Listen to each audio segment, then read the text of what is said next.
श्री स्वामी समर्थ.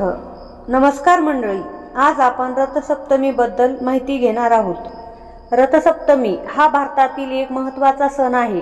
भारतातील इतर धार्मिक सणांप्रमाणेच मोठ्या प्रमाणावर रथसप्तमी देखील साजरी केली जाते.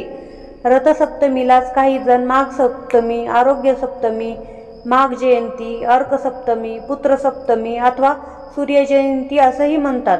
सूर्य हा भगवान विष्णूचा अवतार असल्यामुळे या दिवशी सूर्यनारायणाची पूजा केली जाते. महाराष्ट्रात मकर संक्रांतीला महिला हळदी कुंकवाचे वाण एकमेकींना देतात. हा समारंभ मकर संक्रांतीपासून सप्तमीपर्यंत करण्याची पद्धत आहे. दक्षिण भारतातही हा रथसप्तमी मोठ्या प्रमाणावर साजरी केली जाते.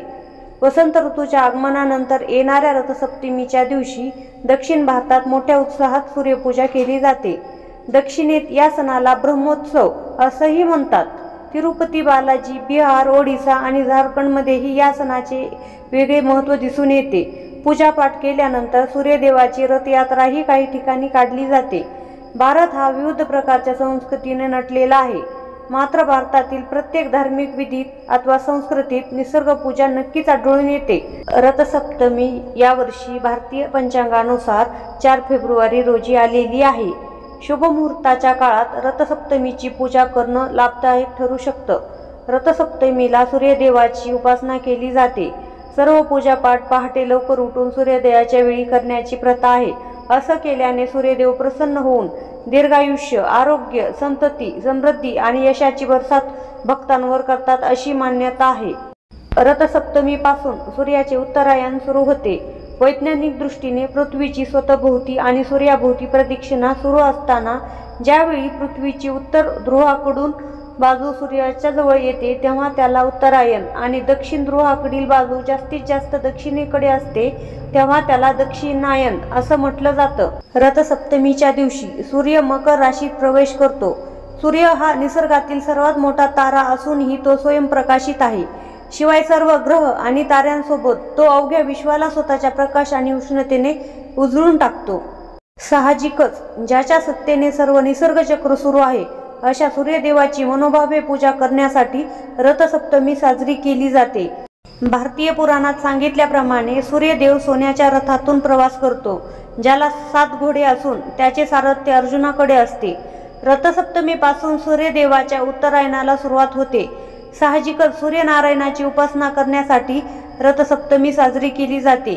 शिवाय सूर्यदेवाच्या रथाला 7 घोडे जोडलेले असल्यामुळे या सणाचे नाव रथसप्तमी असे पडलेले आहे. हा सण हिंदू धर्मामधील एक शुभ सण असून तो महाराष्ट्र आणि भारतातही काही राज्यांमध्ये मोठ्या प्रमाणात साजरा केला जातो. हिंदू मान्यतेनुसार या दिवशी सूर्याचा जन्म झाला होता. आदिती आणि कश्यप यांचा पुत्र म्हणजे सूर्यदेव. रथसप्तमीच्या दिवशी सूर्याचा जन्म झाला आणि सर्व ब्रह्मांड उजळून निघालं. सूर्यदेवाचे सामर्थ्य तर सर्वांनाच माहीत आहे, पण पुराणातही याबाबत अनेक कथांचा उल्लेख आढळतो. हिंदू पुराण कथेनुसार एका महान राजाकडे त्याचे राज्य चालवण्यासाठी वारस नव्हता. तेव्हा त्याने देवाजवळ प्रार्थना केली.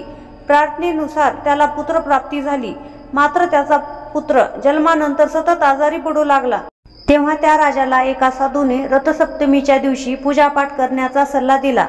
त्यानुसार पूजापाठ केल्यावर राजाच्या मुलाचे आरोग्य सुधारले. पुराणात सांगितल्यानुसार या दिवशी पूजापाठ केल्याने संतान प्राप्ती होते. म्हणूनच या सणाला आरोग्य सप्तमी अथवा पुत्र सप्तमी असेही म्हटले जाते. रथसप्तमी पूजाविधी. पुराणात सांगितल्याप्रमाणे रथसप्तमीची पूजा कशी करावी याची थोडक्यात माहिती. सकाळी पहाटे सूर्योदयापूर्वी उठून सूर्योपासना करणे लाभदायक असते. पहाटे उठून नदी, तलाव अथवा विहिरीवर स्नान करावे. त्यानंतर उगवत्या सूर्याकडे तोंड करून सूर्याला जल अर्पण करावे. सूर्याला जल देण्यासाठी तांब्याच्या कलशामध्ये स्वच्छ पाणी भरावे. त्यामध्ये हळद, कुंकू, अक्षता आणि फुले समर्पित करावी. सूर्याकडे चेहरा करून दोन्ही हात उंचावून सूर्याला जल देत नमन करावे. तुमचे घर जर लहान असेल आणि इमारतीतून असे जल देणे शक्य नसेल तर ताम्हनात पळीने पाणी हातावर सोडत तुम्ही सूर्याकडे पाहत असे जल अर्पण करू शकता. त्यानंतर जल दिलेले पाणी एखाद्या वनस्पती अथवा तुळशीला वाहावे. सूर्यदेवाला जल अर्पण करताना गायत्री मंत्र अथवा सूर्यदेवाची उपासना करावी.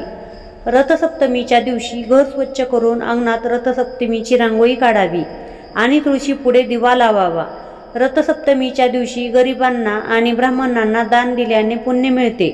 रथसप्तमीच्या दिवशी सूर्यनारायणाला दूध भात अथवा खिरीचा नैवेद्य दाखवला जातो. या दिवशी पहाटे स्नान करून सूर्यदेवाची आराधना केल्यामुळे सर्व रोग आणि पापातून मुक्तता मिळते अशी मान्यता आहे. शिवाय पुत्रप्राप्तीसाठी, निरामय आरोग्यासाठी व संपत्तीसाठी आणि सौभाग्य मिळवण्यासाठी देखील सूर्यदेवाची प्रार्थना केली जाते.